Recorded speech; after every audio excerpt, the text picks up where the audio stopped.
Boa noite, pessoal, tudo bem com vocês? Eu sou a Vânia Munhato de Vasconcelos e venho fazer o Evangelho no Lar mais uma vez aqui com esse grupo tão querido e esperando que o assunto de hoje seja útil, seja produtivo, porque o nosso objetivo aqui sempre é crescer, evoluir. Eu sei que hoje é um dia especial, porque é Dia dos Pais, muita gente de repente ainda está reunido com os seus pais e sei que de repente a participação não será como nos demais domingos, porém a gente tem que estar aqui, o nosso compromisso, né? E depois quem não puder assistir ao vivo, assiste posteriormente se tiver interesse, tá ok? Então vamos falar hoje sobre a parábola dos talentos, que fica no capítulo 16 do Evangelho segundo o Espiritismo, no item 6. Esse item 6 ele é um item específico sobre a parábola, não tem comentários, é a parábola pura e simples, mas eu também peguei aqui um livro do Caibar Schutel, que é de parábolas Ensino Jesus, para nos ajudar nos comentários, e peguei um texto que eu imprimi do Centro Espírita Ismael. Lá tem alguns artigos muito bons de uma pessoa que eu até conheci pessoalmente quando fiz palestra nesse centro. Olha que interessante, eu fazia pesquisas no material do Sérgio Biagi Gregório e um dia fui convidada para fazer, acho que 2 ou 3 palestras lá em São Paulo no Centro Espírita Ismael. Acabei não voltando mais, não sei porquê, mas fiz 2 ou 3 palestras lá, fiz seminário e acabei tendo o prazer de conhecer esse estudioso espírita, e ele fez alguns comentários bastante interessantes também sobre o tema da palestra, da parábola. Como a parábola no Evangelho, ela está simplesmente descrevendo autoexplicativa a própria parábola, então eu peguei esse material para nos ajudar a conversar um pouquinho. Vamos fazer a nossa prece de abertura. Mais uma vez, muito obrigada para quem chegou aí, fazer companhia comigo. Afinal de contas, a gente sempre sabe estar bem acompanhado, né, nos Evangelhos do Lar, com os espíritos que nos acompanham. Mas é sempre bom saber também que tem pessoas assim, de carne e osso, aqui do lado com a gente, estudando, tentando melhorar, não é verdade? Então vamos lá. Pai de amor e bondade, Jesus, irmão querido, muita gratidão por este dia, por esse dia de encarnação, por este dia de vida, por essa oportunidade de estar muitas vezes, devido às comemorações do mundo material do Dia dos Pais aqui no Brasil, que nós estivemos, né, ou talvez até estamos nesse momento ainda com os nossos familiares, com os nossos amigos, e certamente entre estes estão os nossos queridos desencarnados, que em momentos de sensibilidade maior do nosso coração, em momentos de comemoração, em que a gente sente aquela saudade, eles também vêm nos visitar. Então, neste momento, nos sintamos envolvidos por esse amor, por esse carinho, e possamos nós sintonizar com os bons espíritos, em especial com o nosso anjo de guarda, nosso mentor, que quer o nosso melhor, para que nós possamos estudar nesta noite a parábola dos talentos. Que Deus abençoe a cada um dos lares daqueles que nos escutam nesse instante, e que nós possamos cumprir os nossos deveres, não só de estudar e de compreender, mas de praticar e aplicar no cotidiano de nossas vidas tudo aquilo que aprendemos. Que assim seja, graças a Deus, graças a Jesus. Então, vamos lá? Vamos lá, gente. Dá uma lida no Evangelho. A parábola dos talentos, tá ok? Item 6 do capítulo 16. O capítulo se chama Não se pode servir a Deus e a Mamon. E a parábola dos talentos diz o seguinte: o Senhor age como um homem que, devendo fazer uma longa viagem para fora do país, chamou seus servidores e lhes colocou nas mãos os seus bens. E tendo dado 5 talentos, o talento era a moeda da época, tá? Vamos comparar como se fosse, sei lá, 100 reais para, né, cada talento, vamos falar. Então, ele dando 5 talentos, ou sei lá, 500 reais.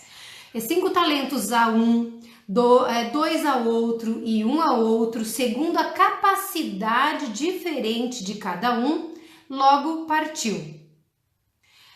Aquele, pois, que tinha recebido 5 talentos, foi-se embora, negociou com o seu dinheiro e ganhou outros 5. Aquele que havia recebido 2 ganhou da mesma forma outros 2. Mas aquele que não havia recebido senão 1 talento foi cavar na terra e aí escondeu o dinheiro do seu senhor. Muito tempo depois, o senhor desses servidores, tendo retornado, pediu-lhe conta. E aquele que havia recebido 5 talentos veio lhe apresentar 5 outros, dizendo-lhe: Senhor, havíeis-me colocado 5 talentos nas mãos, eis aqui 5 outros que ganhei. Seu senhor lhe respondeu: Bom e fiel servidor, porque fostes fiel em pouca coisa, eu vos estabelecerei sobre muitas outras coisas. Entrai no gozo de vosso Senhor. Ou seja, ele acabou sendo privilegiado pelo esforço pessoal e o Senhor aumentou a sua responsabilidade. Cadê aqui? Aquele que havia recebido 2 talentos veio depois apresentar-se a ele, dizendo-lhe: Senhor, haviam-me colocado 2 talentos nas mãos, eis aqui outros 2 que ganhei. Então ele recebeu 2, devolveu 4. Seu senhor lhe respondeu: Bom e fiel servidor, porque fostes fiel em pouca coisa, eu vos estabelecerei sobre muitas outras coisas. Entrai no gozo do vosso senhor. E aquele que não havia recebido senão 1 talento veio em seguida e lhe disse: Senhor, seis que sois um homem duro, que ceifais onde não haveis semeado e colheis onde nada haveis empregado. Por isso, como eu vos temia, escondi o vosso talento na terra. Ei-lo, devolve ele, restituo o que é vosso. Mas o seu senhor lhe respondeu: servidor mau e preguiçoso, sabias que ceifo, ou seja, colho, onde eu não plantei, onde eu não semeei, e que colho onde nada empreguei. Devíeis, pois, colocar o meu dinheiro nas mãos dos banqueiros, a fim de que, no meu retorno, eu retirasse com juro o que era meu. Que se lhe tire, pois, o talento que tem. Ou seja, ele tinha 1 talento e o Senhor mandou tirar. E deem-no, o talento, àquele que tem 10. Então, o cara que tinha recebido 5, o servidor que recebeu 5, multiplicou por mais 5, tinha 10. Ele mandou tirar o que tinha 1 e dar a este primeiro. Porquanto dar-se-á a todos aqueles que já têm, e eles serão cumulados de bens. Mas para aquele que não tem, tirar-se-lhe-á mesmo o que pareça ter. E que se lance esse servidor inútil nas trevas exteriores. Ali haverá choros e ranger de dentes. Então, o item 6 da parábola termina aqui. Nós teríamos, assim, dentro do Evangelho, o item 7 vem com outro subtítulo: Utilidade providencial da fortuna, provas da riqueza e da miséria, que num outro momento nós estudaremos. Mas aí ele sai da parábola especificamente, ainda que fale a respeito das questões dos bens materiais, da riqueza, etc. Então, eu largo aqui um pouquinho a parábola e pego o livro do Caibar Schutel, que ele tem algumas observações interessantes a respeito da parábola. Primeiro de tudo, o Caibar faz um estudo da parábola dos talentos com a parábola das minas, que basicamente são as mesmas coisas, só que uma é de Lucas e outra é de Mateus. E aí ele diz o seguinte, olha que frase, algumas frases que Caibart diz, que foi um grande estudioso da doutrina espírita. Todos somos filhos de Deus. O Pai das almas reparte com todos igualmente os seus dons. A uns ele dá mais, a outros ele dá menos, sempre de acordo com a capacidade de cada um. O que disse a parábola? A parábola disse que o Senhor entregava os talentos de acordo com a capacidade do seu servidor. Então, quem tinha mais capacidade, ele deu 5 talentos. Quem tinha menos capacidade, ele deu 1 talento. Mas a todos ele deu algum talento. A todos ele designou alguma responsabilidade. E aí, Caibar diz: a uns dá dinheiro, a outros sabedoria, a outros dons espirituais e finalmente a outros concede todas essas dádivas, ou essas bênçãos, esses dons reunidos. Depois, num outro momento, ele diz que Deus não exclui ninguém. Gente, isso é muito importante. Cairbar faz questão de falar da parábola que Deus não exclui ninguém, que mesmo a mais miserável das pessoas, materialmente falando, financeiramente falando, qualquer pessoa tem algum talento. E aí eu não estou falando do talento dinheiro de outrora, eu não estou falando do talento financeiro apenas, mas do talento capacidade. Então todos têm algum talento. Ele diz aqui: não existe um só indivíduo no mundo que não seja depositário de um talento. Se nós ele fala se nós perscrutássemos, se nós verificássemos através de uma conversa, de uma observação, de uma análise mais profunda, quaisquer pessoas que forem no mundo, nós encontraríamos alguma aptidão, algum talento, alguma capacidade, alguma dela. Então, verão, diz Cairbar, que não são tão desgraçados quanto se julgam. E que todos nós trazemos talentos, porque estes talentos são para garantir não só a nossa vida presente, o nosso estado presente da existência, mas também a nossa situação futura, ou seja, com a nossa capacidade, os nossos talentos, as nossas aptidões, nós somos capazes não só de melhorar a nossa condição de vida aqui na Terra, encarnada, mas também construir uma vida melhor no mundo espiritual. Porque, afinal de contas, nós carregamos daqui aquilo que construímos, adquirimos por trabalho, esforço e suor. Ele fala também sobre nós encararmos as parábolas sob o ponto de vista do espiritismo, da vida espírita mesmo. Aí ele não está mais falando de qualquer pessoa, está falando do espírita.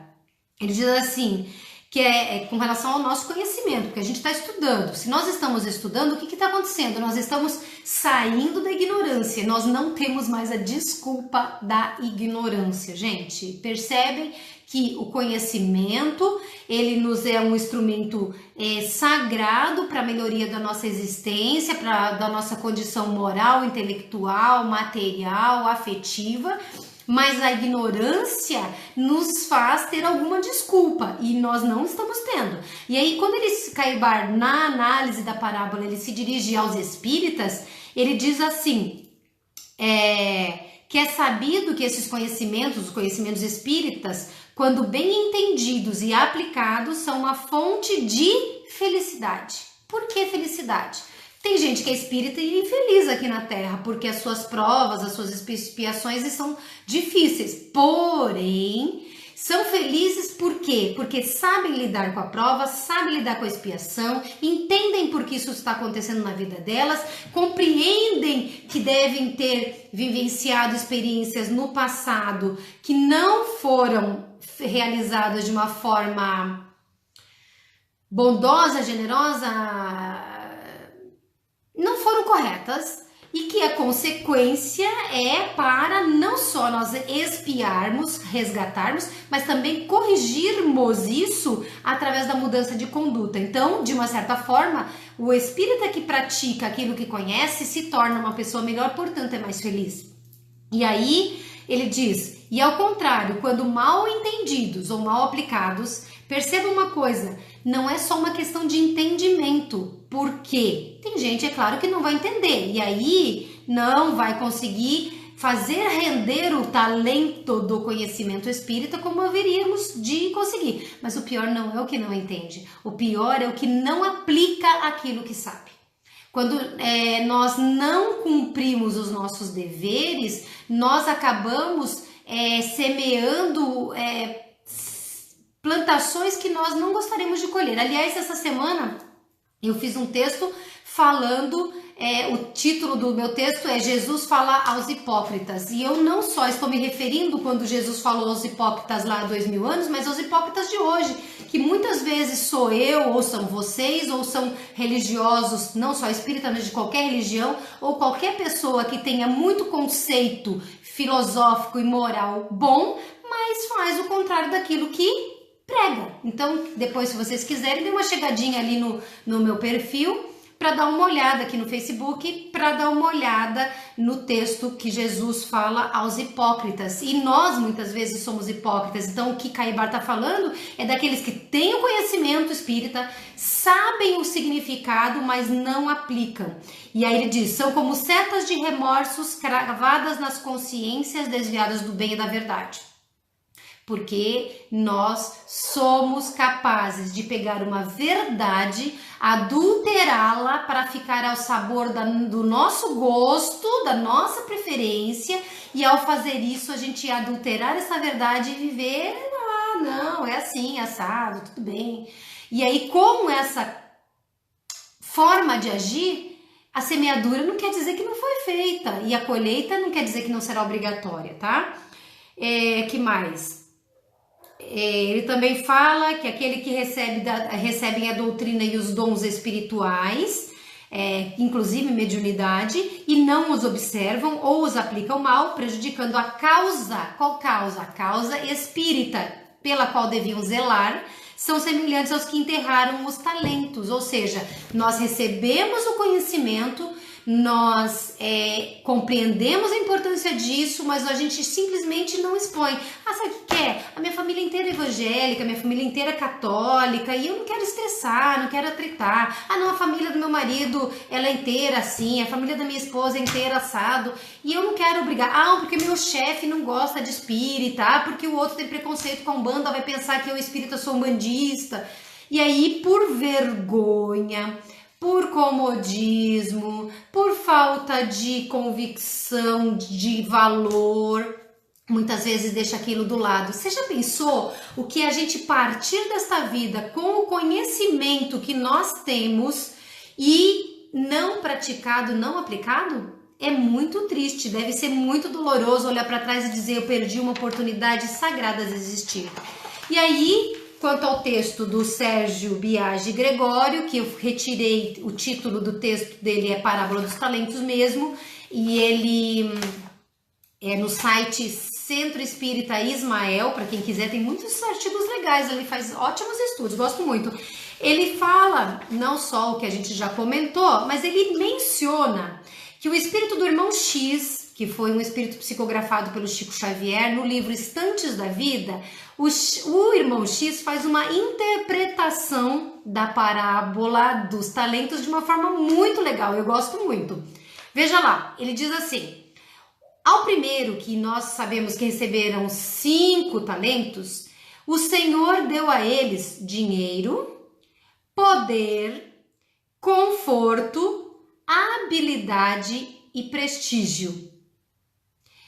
Ao segundo, deu inteligência e autoridade. E ao terceiro, conhecimento espírita. Esta é uma interpretação na ótica do espírito irmão X no livro Estantes da Vida, psicografado pelo Chico. Mas veja que legal o que é o acréscimo de cada um que recebeu esses talentos. O primeiro, que tinha recebido dinheiro, poder, conforto, habilidade e prestígio, acrescentou, multiplicou com trabalho, progresso, amizade, esperança e gratidão. O segundo, que tinha recebido inteligência e autoridade, agregou a isso cultura e experiência. E o terceiro, que na parábola de Jesus não fez nada com o talento, nem multiplicou aplicando no banco, que enterrou e devolveu ele intacto, da mesma forma que na explicação do irmão X, diz, devolveu intacto aquele conhecimento. Em vista do ocorrido, o Senhor ordena que lhe tire o conhecimento espírita deste último, e dê aos 2 primeiros. Ou seja, os que já conseguiram, sem o conhecimento espírita, desenvolver os seus talentos, ainda receberam posteriormente o conhecimento espírita. É claro que, eventualmente, uma pessoa não espírita pode olhar, ouvir isso e dizer, mas é muita presunção, achar que Deus pega e é o conhecimento espírita. Mas, gente, para nós que somos espíritas, assim como para as pessoas que tem outras religiões, outras convicções de fé, o conhecimento, ele é muito importante. E para nós o Espiritismo, ele é um verdadeiro talento que nós temos que multiplicar. Não só desenvolvendo isso dentro da própria alma, dentro da própria existência material, multiplicando através das pessoas com quem a gente se relaciona, mas também pelo exemplo, mas também fora, no mundo, porque as pessoas sabem que nós somos espíritas, a não ser que a gente esconda ostensivamente. E por que nós teríamos vergonha de ser espíritas? E aí o Sérgio Biagi Gregório faz a seguinte análise metafórica, ou seja, em forma de metáfora. Se a gente considerar essa parábola, confirmando-se as palavras do irmão X, essa parábola refere-se à responsabilidade na multiplicação dos bens recebidos. Se o Criador, se Deus, teve por bem achar que nós mereceríamos receber aquele talento, que é o talento do conhecimento espírita, nos ofertar essa luz, nós não podemos ocultá-la, escondê-la. E Jesus falou, né, que a luz ela tem que ficar, não pode ser colocada no velador, mas em cima do alqueire. Se eu não estou trocando as parábolas agora, né, as letras da parábola, ele não pode esconder o conhecimento, a luz tem que ficar naquele lugar onde todo mundo pode ver. Porque o receio de represálias e de sabores, ele não é uma justificativa para a gente não praticar. Quando a gente espalha a luz da verdade, diz o Sérgio, nós iluminamos os que têm poder, os que têm dinheiro, os que têm inteligência, os que têm todos os outros talentos. Por quê? Porque o conhecimento espírita nos faz ter responsabilidade. E aí a nossa exemplificação e o conhecimento que a gente adquiriu, que a gente sabe que existe, que a gente espalhou, ele ajuda a tocar o coração de outras pessoas. Para vocês terem uma ideia, Bezerra de Menezes, ele era político, ele era médico, hoje é um incansável trabalhador da espiritualidade, e esse trabalhador um dia teve o Livro dos Espíritos na sua mão. Eu não estou dizendo que ele seria um mau político ou um mau médico e não seria hoje um espírito de super luz, iluminadíssimo que ele é hoje, se ele não conhecesse a doutrina, mas com certeza o conhecimento da doutrina espírita, que fala de reencarnação, de lei de causa e efeito, de justiça, de amor e caridade, da lei do trabalho, da lei de destruição, de todas as leis que o Livro dos Espíritos fala, de todos os valores morais que o Evangelho fala, de todos os estudos das capacidades humanas, dos dons através do Livro dos Médiuns, da capacidade que nós temos, de todo o conhecimento das questões que a gente entendia como miraculosas, que são estudadas, por exemplo, na Gênese, e o céu e o inferno, as comunicações, todo esse conhecimento transforma-nos. E se nós não utilizarmos essa bagagem que a gente adquiriu, de que nos adianta todo esse conhecimento guardado aqui dentro, enterrado sem utilidade? A gente tem, eu repito incansavelmente isso, porque eu acredito, a gente tem toda a capacidade do mundo de ser transformador do mundo, de nós mudarmos o mundo à nossa volta. Gente, analisem a própria vida, verifiquem quando vocês se tornaram religiosos, sejam espíritas ou de outras religiões que vocês já foram, quando vocês se tornaram profissionais de alguma área de trabalho, quando vocês resolveram mudar um esquema da alimentação, sabe? Por exemplo, eu sou advogada, sou espírita e sou vegetariana. Você acha que as pessoas à minha volta não modificaram? Nem todo mundo é vegetariano, nem todo mundo é advogado e nem todo mundo é espírita, mas as pessoas mudam a sua ótica conforme a gente se comporta, conforme a gente se expõe. Por isso que eu faço o vídeo com vocês, porque eu me recuso ficar trancada no meu mundo, com tudo aquilo que eu devo no mundo, porque eu tenho história igual a qualquer um, a gente tem passado, tem débitos, mas este talento eu recebi e vocês receberam. Então a gente não pode esconder, porque o Senhor vai vir dizer: cadê o talento que eu te entreguei? O que é que você fez com esse talento? Então, nem que seja na educação dos filhos, no relacionamento afetivo com as pessoas, companheiros da família, do trabalho, nem que seja como você se comportou na vida profissional, nem que seja como você agiu na religião, ou no seu clube, ou dentro do campo de futebol. O fato é que nós temos que agir como pessoas de fé. De qualquer fé, mas nós especificamente temos que agir como espírita. Ah tá, Vânia, eu vou no campo de futebol, tá todo mundo lá xingando o juiz e eu vou rezar? Não tô falando isso, gente. Mas a conduta tem que ser diferente, o sentimento tem que ser diferente, a forma de agir tem que ser diferente. Nós temos que nos diferenciar no mundo pela multiplicação dos talentos que nós recebemos. Nós temos, a maioria de nós tem um mínimo de capacidade intelectual, de condições de vida material, tem um grupo de pessoas que sustentam afetivamente, nós temos a fé, nós temos onde dormir, o que comer, o que vestir, nós temos uma apresentação física que não é assustadora, ninguém precisa ser lindo, maravilhoso e ficar desfilando por aí, nós não precisamos ser ricos, mas tudo que a gente tem é talento. Se temos mais ou se temos menos que os outros, isso não é o caso. O problema é quantos talentos eu tenho e o que eu estou fazendo com eles. Quantos talentos vocês têm e o que vocês estão fazendo com eles. Ok? Ai, é um assunto legal, não é? Eu gosto bastante. Fico feliz de ter compartilhado isso com vocês hoje. Eu aprecio particularmente muito as parábolas de Jesus e acho que vale a pena estudá-las, porque nós sabemos que Jesus não escreveu nada, quem escreveu depois, textos do que Jesus disse, às vezes foram escritos 40, 50 anos depois, uma ligação que está entrando aqui. Retomei, é porque tocou o telefone e a minha tela ficou preta aqui. Então, a gente tem essa condição de estudando as parábolas de Jesus, que não escreveu nada, mas pelas histórias a gente consegue fazer belíssimas análises, tá bom? Vamos encerrar?